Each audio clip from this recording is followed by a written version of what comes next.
गरीब की शादी। शशि की सौतेली माँ ने उसकी शादी की तो बड़े घर में, लेकिन पति कोई काम न करता। आप ससुर जी के साथ काम पर क्यों नहीं जाते? हाँ जाऊंगा, लेकिन कल से। आज जरा मैं दोस्तों के साथ घूमने जा रहा हूँ। शशि के 2 बच्चे होते हैं, लेकिन रमेश का हाल वैसा का वैसा ही रहता है। एक दिन, सुनिए ना, बच्चा रो रहा है, इसके दूध के लिए पैसे नहीं है। अरे तो पिताजी से ले लो ना। क्यों? अगर आप में कमाने की क्षमता नहीं थी तो शादी क्यों की? तभी घर आई बड़ी ननद बोल पड़ती है। आहा, तुम्हारी माँ को साफ साफ कह दिया था कि लड़का ना कमाता है ना कभी कमाएगा। हम 4 बहनें हैं इसका ख्याल रखने के लिए, और पिताजी का इतना सारा पैसा, तुम्हें किस चीज की कमी रखी है?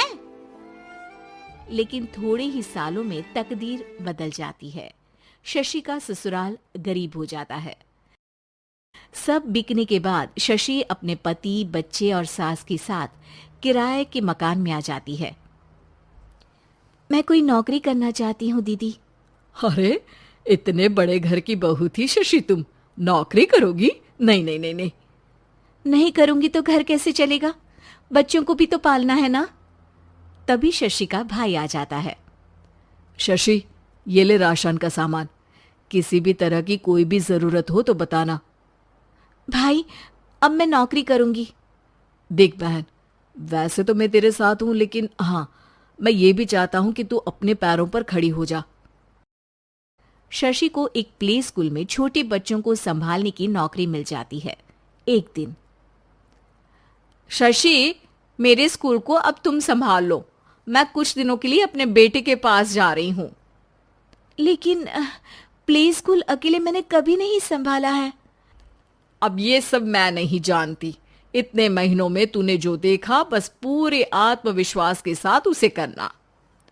शशि नीलम के जाने के बाद पूरे 1 महीने उसका स्कूल अकेले संभालती है, और फिर एक दिन आता है जब वो अपना खुद का स्कूल भी खोल लेती है। वाह शशि, तुमने आज मेरा सर गर्व से ऊंचा कर दिया। तुम्हारा यही आत्मविश्वास तुम्हें बहुत आगे ले जाएगा। नीलम, बहुत आगे जाने की चाह नहीं है, बस ये छोटा सा स्कूल मेरे बच्चों की अच्छी शिक्षा में मेरी मदद करे, यही मैं चाहती हूँ। शशि थोड़े थोड़े पैसों से ही अपना परिवार पाल रही थी। एक दिन उसके घर उसकी बड़ी ननद आती है। अरे भाभी, घर में कूलर तो लगा लेती, मेरी माँ को कैसे पंखे में लिटा रखा है? अरे तो शशि कौन सा एसी लगा कर सो रही है? वो भी तो यहीं रहती है ना मेरे पास। ज्यादा यहाँ आकर मेरी बहू को परेशान ना किया करो। हाँ, मुझे भी शौक नहीं है इस छोटे से घर में आने का। मैं तो बस ये बोलने आई थी कि मेरे बेटे की शादी है तो ननिहाल का जो नेग होता है वो ले आना।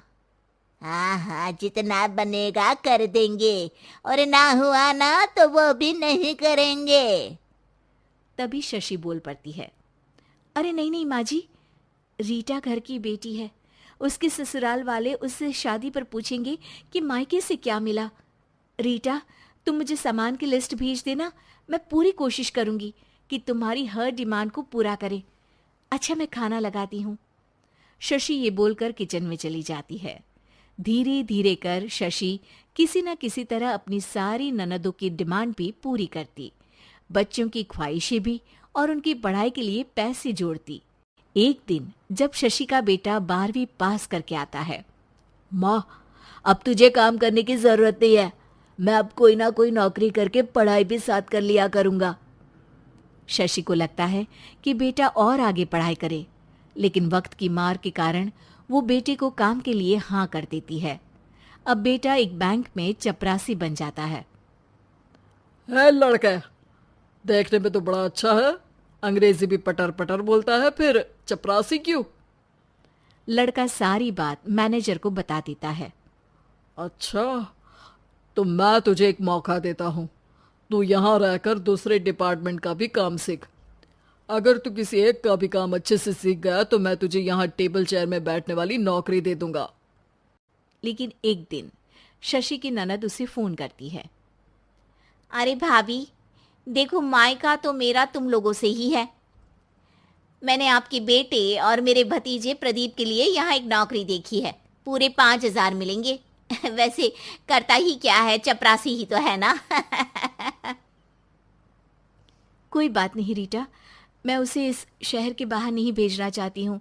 बाकी वो शाम को आएगा तो मैं पूछ लेती हूँ। वहीं प्रदीप मैनेजर की बात से खुश हो जाता है और मैनेजर के काम पर ही नजर रखने लगता है। वो उनकी तरह के पेपर पढ़ता, काम करता और आने वाले लोगों की बातें सुनता। एक दिन बैंक में ऑडिट वाले आते हैं। ये गलत है, पूरी बैलेंस शीट नहीं मिल रही है, कहीं ना कहीं गड़बड़ है। ए मैनेजर, क्या करते हो? बैंक के पैसों का हिसाब सही नहीं है। मैनेजर के पसीने छूट जाते हैं। तभी प्रदीप वहां जाता है। अब क्या मैं ये बैलेंस शीट देख सकता हूँ? अरे बेटा मजाक नहीं, जाओ पानी लेकर आओ एक गिलास। प्रदीप मैनेजर को पानी लाकर देता है और फिर ऑडिटर से कहता है, देखिए सर, मैं आपको बता सकता हूँ कि कैसे बैलेंस शीट को आप लोग गलत तरीके से जोड़ रहे हैं। ऐसा बोलकर प्रदीप एक एक कर सारे डाउट क्लियर कर देता है। अरे हाँ, ये तो पॉइंट हमने देखे ही नहीं थे। गुड, कौन है ये बच्चा? तभी मैनेजर बोल पड़ता है, अब हमारे यहाँ अकाउंट में नया आया है। ऑडिटर के जाने के बाद, वाह प्रदीप, आज तो तुमने मेरी नौकरी बचा ली। और आपने भी तो मेरी नई नौकरी लगा दी, अकाउंटेंट की। बस फिर क्या था, प्रदीप ने एक बार जो सफलता की सीढ़ी चढ़ी, बस चढ़ता ही चला जाता है। फिर एक दिन शशि की ननद, अरे भाभी कैसी हो? घर को तो बड़ा ही सुंदर चमका रखा है। अरे बेटी, कैसे आना हुआ? तू तो इस छोटे से घर में आना भी नहीं चाहती थी। कोई खास काम है क्या? अब हाँ, वो माँ, मेरा जो मजला बेटा है ना, वो अकाउंट से पढ़ाई कर रहा है, तो प्रदीप से बोलकर उसकी भी कहीं अच्छी नौकरी लगा दो ना। सास और शशि समझ जाते हैं कि कैसे पैसे आते ही लोगों के बात करने के तरीके से लेकर रिश्ते निभाने तक में बदलाव आ जाता है।